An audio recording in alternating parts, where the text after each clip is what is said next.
चलो, तो अब हम सीखते हैं ये कैटेगरी 1 का अंतिम सेंटेंस आज हम लोग पढ़ेंगे, है ना। यानी कैटेगरी 1 का अंतिम सेंटेंस यानी 55वां नंबर सेंटेंस क्या आता है? क्या? ऑप्टेटिव सेंटेंस आता है। क्या? ऑप्टेटिव सेंटेंस, है ना। ठीक है, जिसे हिंदी में क्या बोलते हैं? इच्छावाचक वाक्य, है ना। तो आपको समझ में आ ही रहा होगा इच्छावाचक वाक्य, है ना। जैसे हम अगर एग्जाम्पल से मैं आपको बताऊंगा, देखिए बहुत सिंपल है, आपको समझना है ना।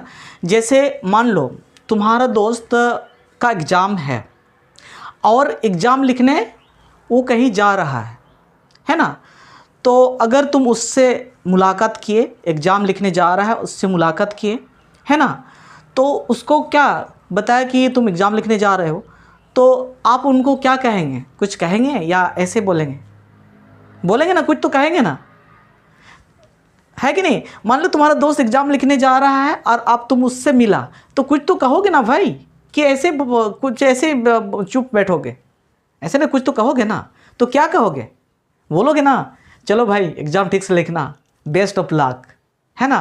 आप ये भी बोल सकते हैं, चलो भगवान करे तू टॉपर बन जाए, है ना। ऐसे बोल सकते हैं, दुआ तो कर सकते हैं ना। मतलब हम लोग ने क्या किया उसमें? दुआ किए, ऐसे तो नहीं किए कर्ज यानी अभिशाप तो नहीं दिए ना, दुआ किए, है ना। तो हम तो यही चाहेंगे ना।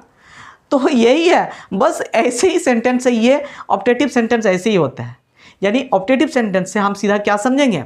अगर किसी वाक्य से कोई दुआ हो या शुभकामनाएं हो या कोई इच्छा को जताता हो, है ना, उस तरह का वाक्य को हम लोग बोलेंगे क्या?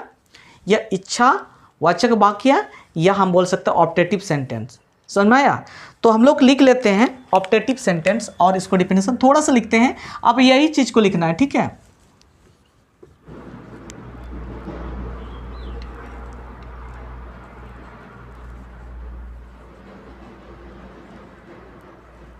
ऑप्टेटिव सेंटेंस क्या है? ऑप्टेटिव, इसको बोल सकते हैं इच्छावाचक वाक्य।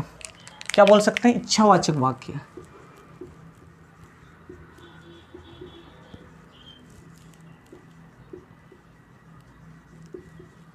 इच्छावाचक वाक्य, इसमें इच्छा को जाहिर करता है, इच्छा को बताता है ना, इच्छा को जताता है, बताता है, ठीक है। चलिए, तो हम इसका डिफिनेशन को लिख लेते हैं। इच्छावाचक वाक्य किसको बोलते हैं? ठीक है, तो अब ऑप्टेटिव सेंटेंस को समझते हैं। तो ठीक है, तो ऑप्टेटिव सेंटेंस क्या है? तो ऑप्टेटिव सेंटेंस यानी इच्छावाचक वाक्य।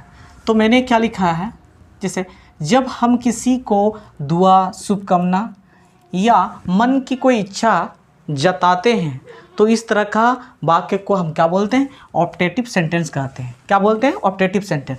जैसे भगवान करे तुम पास हो जाए, हम उससे क्या कर रहे हैं? प्रार्थना कर रहे हैं या दुआ कर रहे हैं, है कि नहीं। उस प्रकार तुम हमेशा खुश रहो, हम ये भी प्रार्थना कर रहे हैं या हम उसको शुभकामनाएं दे रहे हैं कि आप जो है तुम हमेशा खुश रहो, है ना। और ये जो इच्छा वाला वाक्य है, काश मैं पक्षी होता, है ना। ये तो रियल में तो होता नहीं है, पर मैं अपने आप में क्या इच्छा को ये कर रहा हूँ, जताता हूँ कि काश मैं एक पक्षी होता, है ना। तो इस तरह का ये सेंटेंस है। तो इसका विशेषता है ये ना, इसका जो हम लोग कैसे पहचानते हैं, तो इसके ये वाक्य को पहचानने के लिए हम लोग साथ देखेंगे वाक्य में शुभकामना, प्रार्थना या दुआ का भाव व्यक्त हो या दुआ रहता हो, तो हम लोग क्या बोलेंगे? वो सेंटेंस ऑप्टेटिव सेंटेंस है। उस तरह का वाक्य को क्या बोलते हैं? Optative sentence. आप देख सकते हैं सेकंड में यह वाक्य या तो में, MAY में, या विश शब्दों से शुरू हो सकते हैं। में से शुरू हो सकता है या विश से, जैसे मे यू लिव लॉन्ग, ऐसे हो सकता है ना। तो इस प्रकार इसके ये नेक्स्ट क्या है? वाक्य के अंत में ये एक्सक्लामेशन जो मार्क है, ये चिन्ह है, ये एक्सक्लामेशन मार्क रहता है, यही उसका पहचान है ना।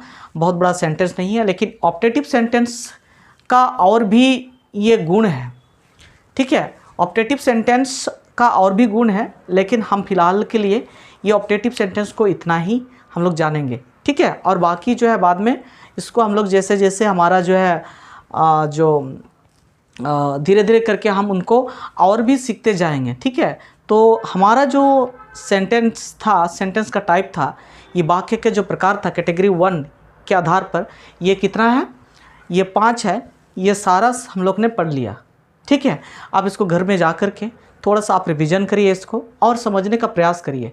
आप इसको बार बार कॉपी में लिखिए, बार बार लिखिए, बार बार बोलिए, है ना। ये कैटेगरी 1 के आधार पर कितने सेंटेंस है, 5 है। कौन कौन है, एक्सक्लामेटरी सेंटेंस, असर्टिव सेंटेंस और स्टारशिप सेंटेंस।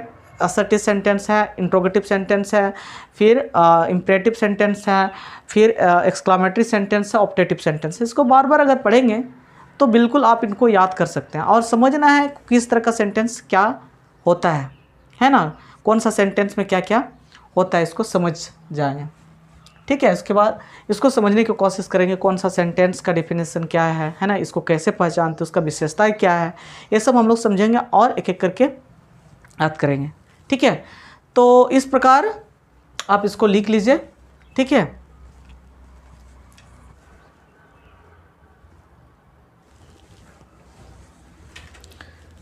चलो मैं इसको मिटा दे रहा हूँ।